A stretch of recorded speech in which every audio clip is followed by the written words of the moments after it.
Hola mi gente, welcome, bienvenidos. My name is Allison Perryman and I am a Spanish teacher and the creator of the Cultural Classroom. Today I will be continuing my discussion on 4 steps to planning a virtual field trip. In video 1, I gave my overview and step 1, which was some key essential questions for planning your field trip. In video 2, I shared my secret weapon, which was the power of awesome visuals.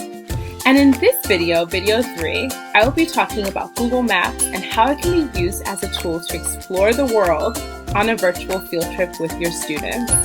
It can also bring the destination alive and outside of the textbook. So without further ado, let's explore. So today we'll be exploring Google Maps and how to use Google Maps to bring content alive in the foreign language classroom. I generally feel that Google Maps is just this hidden gem for the Spanish classroom, for the French classroom, for any foreign language classroom, and that you can discover and explore so much. So let's get started. Let's break presentation mode and go online. I already searched Puebla, Mexico, because this week is Cinco de Mayo, and so everything that I'm doing is kind of centered around Puebla, Mexico, and everything that kind of involved Cinco de Mayo. Normally you would get an image here, and I think actually the image is over here. Yep, you would get this image over here as your main image, your main search result. And you would just be able to click on that. But because I've searched for it a couple of times already, I think that Google thinks that I don't need it, or I don't want it, or that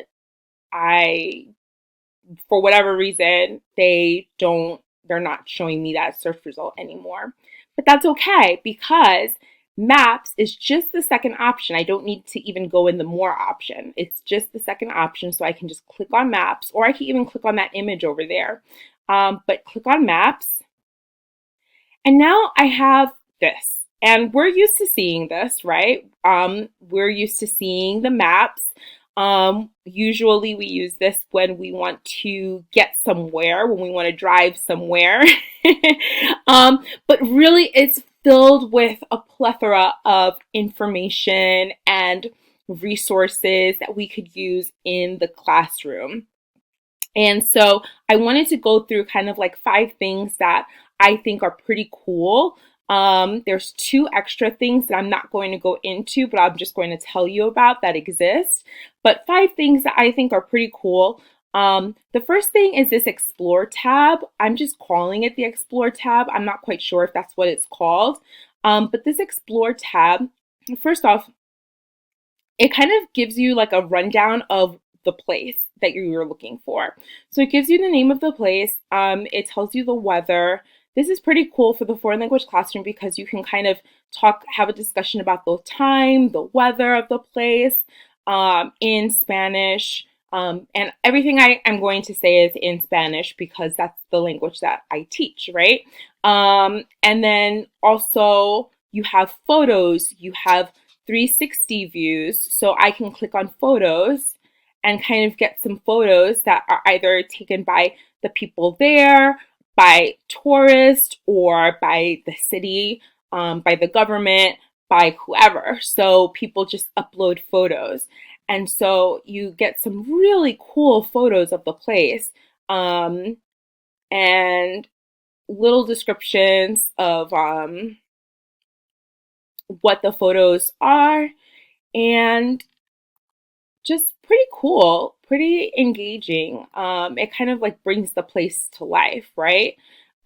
Because when we show kids photos of Cinco de Mayo and we show them the photos of the battles and stuff, everything's very old, it's hand-drawn, it's, from a long time ago, but this stuff is, current. And so we've got 360 views also, and so we can, little yellow man, I love the little yellow man. And you can have a discussion with your kids, like describing the people in the photos, describing the places, describing the houses, describing the cars. Um, and so it can be a really good lesson, or a warm up even. You get some quick facts over here about Puebla, and then like hotels and stuff like that, and more information about hotels and stuff. Okay, great. So that's kind of the rundown. That's like my number one is the Explore tab, is that you get all of this information about Puebla, Mexico, or any place. If you were a French teacher, you could do this on Paris, and you would get a whole bunch of information about Paris. You just get all these quick facts. Okay, so the little yellow man, you can't see him. He's out of the screen, but he's all the way at the bottom of the screen. I'm going to pull the screen up a little bit. And the little yellow man, try not to make my screen get too big, but the little yellow man is right here. Love him so much because I love to, oh my gosh, my screen. Okay, let's see if I can fix it. Okay. Oh gosh. All right. So, you can drop and drag him anywhere. So I'm going to drop and drag him here. And I just happened to drop and drag him at like I was aiming for the museum. I don't know if you guys saw that there was the museo. You can kind of see it here, Museo Internacional del Barroco over here. And I was aiming for that, but I got this beautiful view of an eco parque. And you just look at this sunny day. Oh my gosh. You could have the kids talk about the sun and the weather and just have them describe everything that's going on in the picture.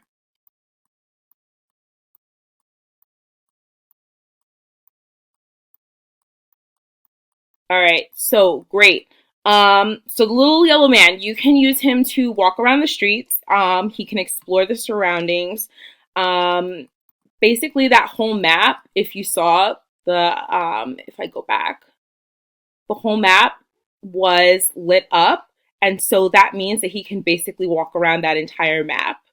Um, so that's pretty cool.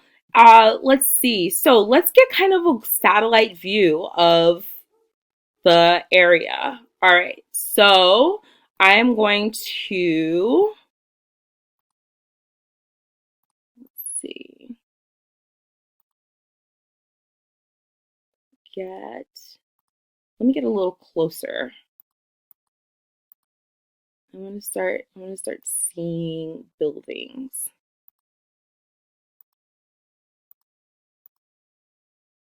All right. So, um you start seeing buildings, right? And so you can get this cool view where you click on the map on the globe and then you click on the 3D and it tilts it. And then you can kind of get this bird's eye view of the world, of the city, Puebla. And things pop up, like the titles of the different important buildings pop up still. The parks, the museos. I wonder what that is. That looks interesting, right? I wonder if that's the museo. Um, it's very cool, very, very cool. And so you just can kind of like drag it around and just look around all day and just kind of guess what things are and how the city looks and compare the city skyline to your city skyline and wonder why the city skylines might be different. So what we've gone through so far is that one, the Explore tab, two, the yellow man, he can walk around the city and give you kind of like, you can kind of like walk through him. And then three, you can have this bird's eye view of the city by clicking on the globe, getting close, first off, to the ground, closer to the ground, and clicking on the globe and on the 3D.